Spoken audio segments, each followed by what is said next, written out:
I met her about a year ago. At that time, the restaurant that I had inherited from my father was losing customers and was at risk of closing down. The restaurant was located in a town adjacent to a fairly well-known tourist attraction, akin to something like Napa Valley. Tourists used to flood into our town, making it a bustling place. However, a few years ago, the town's train station became a mere stop for the express train, resulting in fewer tourists stopping by and a drastic decrease in customers at my restaurant. I had confidence in the taste of my food. I didn't want to shut down the restaurant so easily. But I couldn't think of a good solution.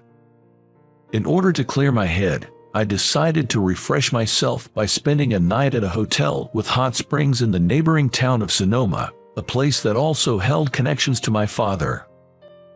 "Mr. Jones, my name is Catherine, the young proprietress here. I'll bring your dinner, with drinks and appetizers shortly, but the main dish may take a bit longer. I hope you understand." "Is there a problem?" "Actually, one of our kitchen staff fell ill unexpectedly, and so, well, if it's an emergency, there's nothing we can do. I apologize for the inconvenience." "Is the staff member okay?" "Yes, our head chef. Well, he is conscious, just, due to his age, we had to." "I see. Take care of him." The person who fell ill, as Catherine, the young proprietress, had unintentionally mentioned, was the head chef. The reason I have chosen to stay at this hotel was because I wanted to taste that head chef's dishes. My late father and this head chef were both apprentices at the same fine dining restaurant. I had heard from my father that they often had disagreements about the taste of the dishes. Eventually, the two had a falling out. My father opened his own restaurant, while the other became the head chef at this hotel. I also often argued with my father about the dishes we served in our restaurant. But now, as I approached 40, I understood clearly. Chefs argue and confront each other because they recognize each other's skills.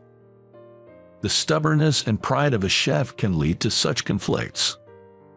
I came to this hotel hoping to gain some insights for revitalizing my own restaurant. However, it seems like tasting the dishes of the head chef I was looking forward to was not available.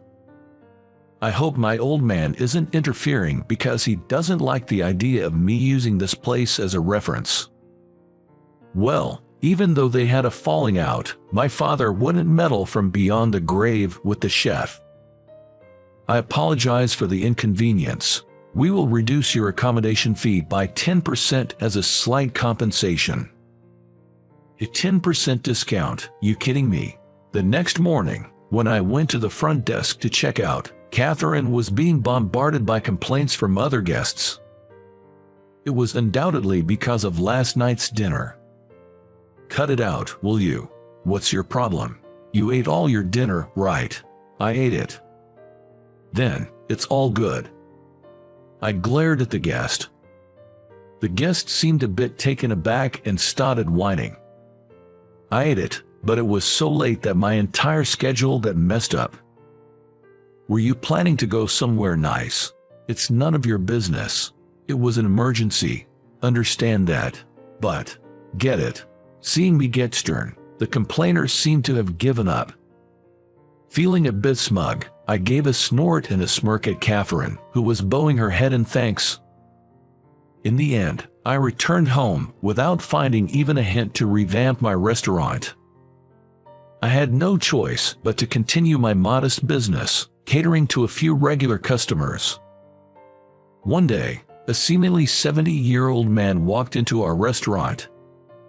It seems not really much of a drinker, as he slowly savored the warm bourbon while enjoying 2 or 3 dishes. Occasionally, he would nod approvingly and murmur, "That's good." When I served him the grilled chicken and soup he ordered as his last course, he seemed to enjoy the chicken but tilted his head curiously at the soup. "Is it not to your liking?" I couldn't help but ask. He then inquired if the soup was made with the same recipe I'd inherited from my father. "Well, yes, it is," I responded. While I was growing concerned about a potential problem with the flavor, the man introduced himself. I apologize for the abruptness. "I'm Richard Taylor." Richard Taylor. I was confused, not recognizing the name or the face in front of me. "I used to share meals with your father back in the day. It's me, Richard," he clarified. I finally realized who he was. He was the head chef of the spa resort I stayed at, who had fallen ill abruptly. He was my father's former fellow apprentice, from whom he had parted on bad terms.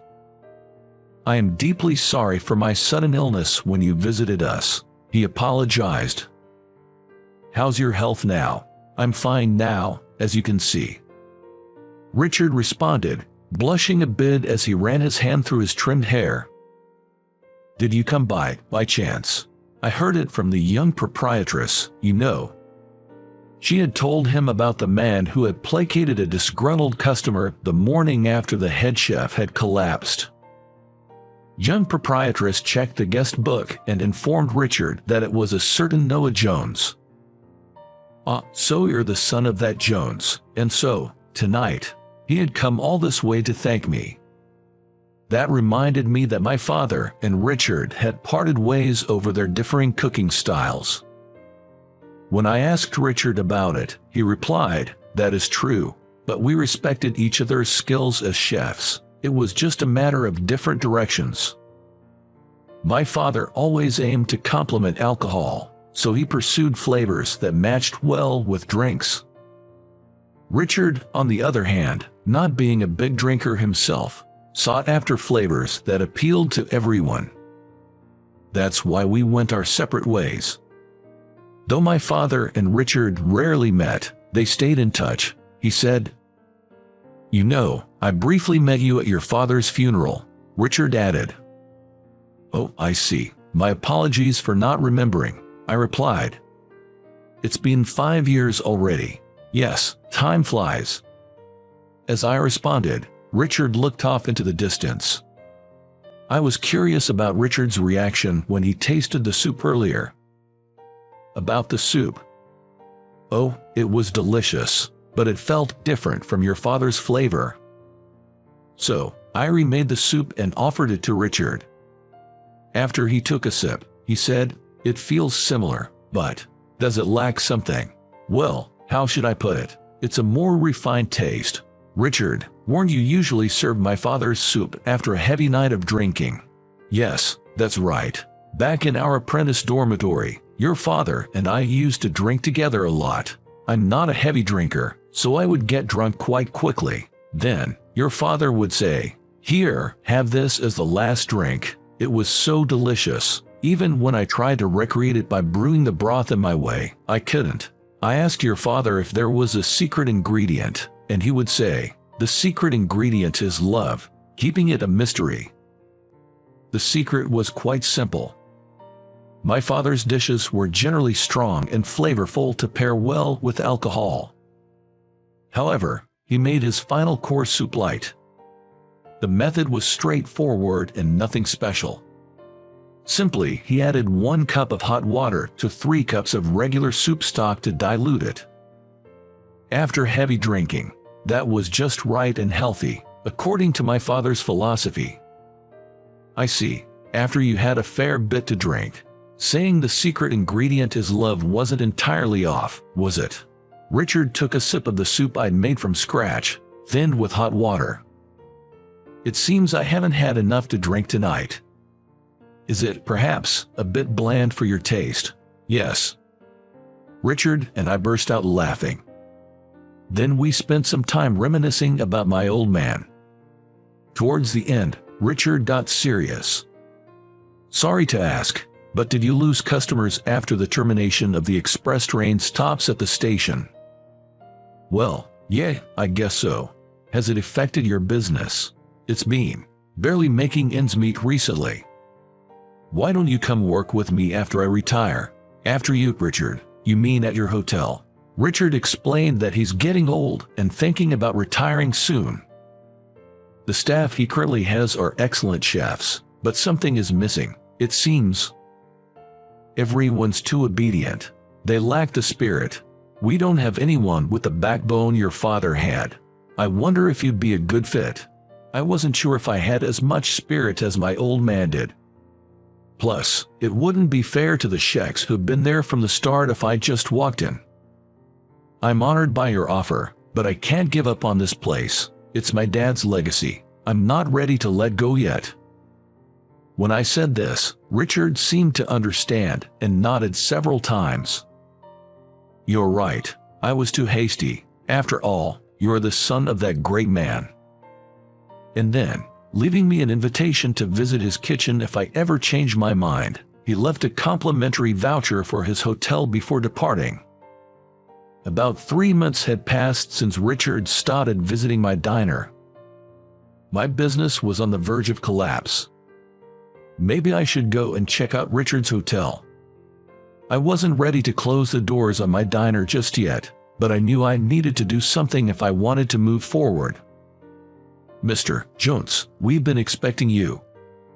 Did I arrive a bit too early? Aiming for a time before the chefs would get busy with dinner preparations, I'd arrived at the hotel a bit early. I'll call the head chef for you. He should be free at this time. That's why you came early, right? She knew my intentions. As I was apologizing to her, she just smiled and said the head chef was also eagerly waiting for me. Hey, everyone, listen up. This is Noah Jones, the man I've been telling you about. As soon as he guided me to the kitchen, Richard introduced me to the other chefs. Everyone bowed their heads and said, "Nice to meet you." Richard, I'm still not. I understand. It just happens that some of our experienced staff decided to go independent recently. Look, they are all young, aren't they? So I told them that a friend of mine might be able to lend a hand. That's you. Richard said that, but I felt a little uncomfortable. After all, I hadn't given up on my dad's diner. That night, after a dip in the hot springs and returning to my room, the hotel's maid had set up my dinner. When asked what I'd like to drink, I ordered a glass of bourbon. Shortly thereafter, the bourbon was brought in. The one who brought it was the young proprietress, named Catherine. Thank you for coming today. Thank you for having me. Please, have a drink. Thank you. I'm honored to have the young proprietress herself serving me. Oh, it's nothing. I've heard about your father from the head chef. Recently, Richard had been talking about my dad to Catherine every chance he got. He told me that the person I am now, it's because of your father. It's odd. My dad used to tell me about Richard, whom he had a falling out with. He referred to him as a fellow apprentice. I continued. You know what they say, the better the friendship, the fiercer the fight. I mused while I poured myself another glass, and then another, from the bottle that Catherine had handed me. Please, feel free to indulge tonight, she suggested. She was quite persuasive. And by the time I was fairly inebriated, Richard arrived. How about this, as a second helping from your dad, a nice bowl of soup to finish off, he offered. I felt a strong urge from Catherine and Richard to become a cook at their hotel. But I couldn't bring myself to close the restaurant my father had left me. That night, I was alone in my bed and I couldn't fall asleep. What part of this dish do you not like? It's old-fashioned. The food Dad cooked. It doesn't matter what you said. We're serving this to customers. I remember arguing with my father about cooking. Those memories faded in and out in my drunken head. My restaurant was quiet for the days that followed. Until one day, an unexpected customer arrived. It was Catherine. Oh, you startled me. I just decided to come. Did Richard suggest you come here? Yes, partly, but I also wanted to come, she replied. Just a moment, please.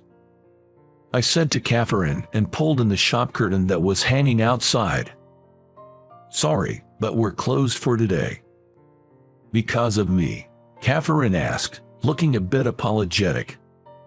"Since you're already here, and it's not like we're busy." I gestured around the empty restaurant with a resigned laugh. "So things are really tough, huh?" "I'm ashamed to admit it," I confessed. "I heard rumors about a major blow to the next town ever since the express train started passing through," she mentioned. "Anyway, let's forget about these depressing talks. Let's enjoy ourselves." Catherine was quite a drinker. She was the only daughter in her family that had been running a spa resort in the area for generations. Naturally, she became the young proprietress. She had learned to drink since she took over the role. I start working early in the morning, and I find myself looking forward to a drink after a long day. I'm the same, but in my case, I think I just inherited my father's love for alcohol, I replied. Just a few months earlier, Catherine and I had met only once or twice, but we were now talking like old friends. "Come on, let's have another round." "Another one?" I asked, surprised. "Yes, just one more." "But my heart is already full." "Dad, I'm sorry, I can't keep running this restaurant anymore." 6 months later, I closed the restaurant that my father had left me and took a job as the deputy chef at the spa resort where Catherine and Richard were. Thanks to Richard's efforts, the existing chefs warmly accepted me. When I was appointed as deputy chef, the young proprietress Catherine had proposed a condition. "Please live here in this resort and join us for a drink after work." This was exactly what I wished for. I had no reason to refuse. "Noah, come on over here, let's have a drink." "Again tonight? Why not? Let's do it." When I entered the room where she was waiting, I saw Catherine happily pouring whiskey. "Here, have a glass." I responded with a nod and took the shot glass in my hand. And as Catherine poured for me, I thought to myself, I'm about to turn 40. It's not that I haven't had girlfriends in the past, but I've stayed single up to this age. My late parents were late to marry, and when my dad was 40, I was born. Now, as I'm about to turn the same age as my dad was when I was born, I'm here, every night, getting whiskey poured for me by Catherine. Maybe this is what they call fate. "What do you mean?" In response to Catherine's question, I said this. "Will you accompany me for a nightcap for the rest of our lives? For the rest of our lives?" After a moment, Catherine smiled broadly and nodded vigorously. Catherine and I gazed at each other. It was a moment when our feelings connected. Thus, Catherine and I got married, with Richard, who retired, serving as a matchmaker. Working together, we strive to manage the hotel. How was it? Subscribing to the channel would be a great motivation for us to continue making content. See you in the next video.